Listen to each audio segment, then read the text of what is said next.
আসসালামু আলাইকুম সবাইকে। আমার নাম মোহাম্মদ মুশফিকুল ইসলাম। আমি এবছর ঢাকা বিশ্ববিদ্যালয়ে ভর্তি পরীক্ষায় 990তম স্থান অধিকার করেছি। চুয়েট ভর্তি পরীক্ষায় 883তম স্থান অধিকার করেছি। এবছর জাহাঙ্গীরনগর বিশ্ববিদ্যালয়ে ভর্তি পরীক্ষায় 39তম স্থান অধিকার করেছি। এজন্য সর্বপ্রথম আমি আমার মহান আল্লাহ রাব্বুল আলামিনের কাছে অনেক শুকরিয়া আদায় করছি। তার পাশাপাশি আমার বাবা মা, আমার বড় ভাই এবং আমার কলেজের শিক্ষকবৃন্দ এবং আমাদের শ্রদ্ধেয় জনাব আনোয়ার হোসেন রিপন প্রিন্সিপাল স্যারের প্রতিও আমি অনেক কৃতজ্ঞতা প্রকাশ করছি।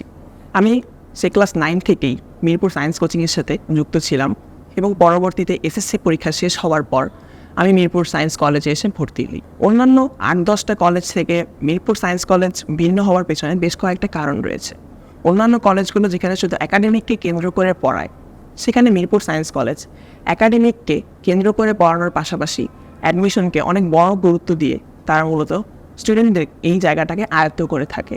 তারই আলোকে আমাদের প্রতিদিন কলেজ শেষ হওয়ার পর 1.5 ঘন্টা করে একটি অ্যাডমিশনের কোচিং ক্লাস নেওয়া হয় এবং তার পাশাপাশি কিছু বেসিক টেস্টেরও ব্যবস্থা রয়েছে, যার দ্বারা মূলত আমরা 8-10 জন স্টুডেন্ট থেকে বেশ কিছুটা এগিয়ে থাকি অ্যাডমিশন জার্নির ক্ষেত্রেও।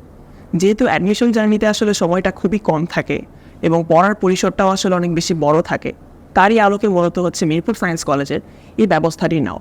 এবং না বললেই নয়, আমাদের এখানে শিক্ষকদের আন্তরিকতা এবং প্রিন্সিপাল স্যারের সহযোগিতাই মূলত আমাদের ভালো করার পেছনে একটা বড় প্রেরণা হিসেবে কাজ করে, যার ফলস্বরূপ ছাত্রছাত্রীরা খুব সহজেই ভালো ফলাফল অর্জন করে বিভিন্ন ভালো ভালো বিশ্ববিদ্যালয়ে চান্স পাওয়ার সুযোগ পায়। পরিশেষে আমি আমার প্রিয় মিরপুর সায়েন্স কলেজের সফলতা এবং দীর্ঘায়ু কামনা করছি।